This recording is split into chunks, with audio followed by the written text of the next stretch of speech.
Search intent, what is it, and why should you care about it if you're running an e-commerce business? Okay, so right now what I'm going to look at here is a really kind of broad search looking at sofa blankets or sofa throws, and I'm going to talk you through the different types of intent that we identify using our artificial intelligence tools, and why we think they're so important for e-com businesses. So first of all, what is intent? Intent really kind of identifies, what is the kind of behavior, or what is behind the search that the customer is making. And what we use to calculate this is actually by looking at the SERP results that are provided back to the customer. We can really identify whether or not this is transactional kind of intent, as in they're looking to buy something from a store, or they're looking for information about a product, looking to learn something, potentially on the journey to purchasing, but it's also informational content that they're actually searching for. So informational content, in a sofa business could be they're looking for grey pillow ideas, right? For instance, they may be looking for a listicle of, imagery whereby they can see kind of lots of different kind of styles of sofa blankets, and they want to see some different throw blanket ideas. Whereas if you're looking for a throw blanket or a sofa throw blanket or an oversized throw blanket, you're getting closer and closer to the point of purchase, and you're getting into that decision making. You want a sofa blanket or a sofa throw, and you want it to be larger than the standard ones you can find in the store. As such, you're kind of searching for a very specific type. So those are kind of more transactional searches where the customer is close to the point of purchase. We identify this. So first of all, what we do is we start off by identifying maybe 1,000 or 2,000 keywords, depending on how much we find inside the space. And then we run an analysis on those keywords, and we look to group them together into clusters. And then we look for the majority search intent inside that cluster.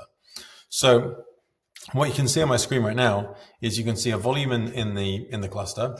You can also see the number of keywords. So in this instance, we're seeing 37 keywords in this cluster. And we then see a search intent over here.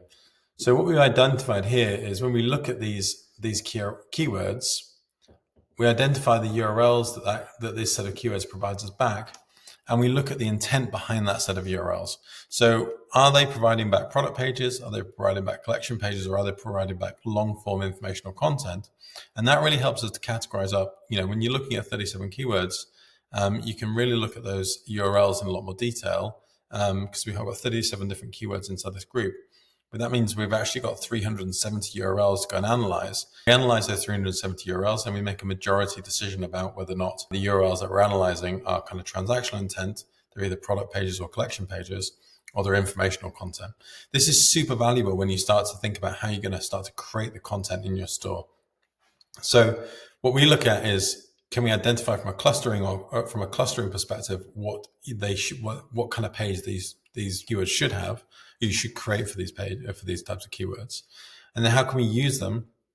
How can we use that information to be able to almost push these into individual workflows, whereby we want to go and create a collection page, or we want to go and build a new product page, or we need to go and fill a gap from an informational perspective. We can now start to then distribute these different clusters into different areas of our tool to start to build product pages or collection pages or informational content to kind of fill that content gap. So really hopefully that's a good explanation of what search intent is. It's super critical for e-com businesses, because providing the right type of page and the right type of content to your users make all the world of difference in terms of conversion rates. Certainly from a ranking perspective, if you don't provide the right type of content, it's very unlikely that your page is going to perform inside search engines.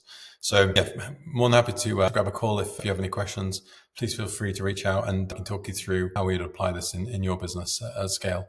Thanks very much for watching the video, and look forward to chatting.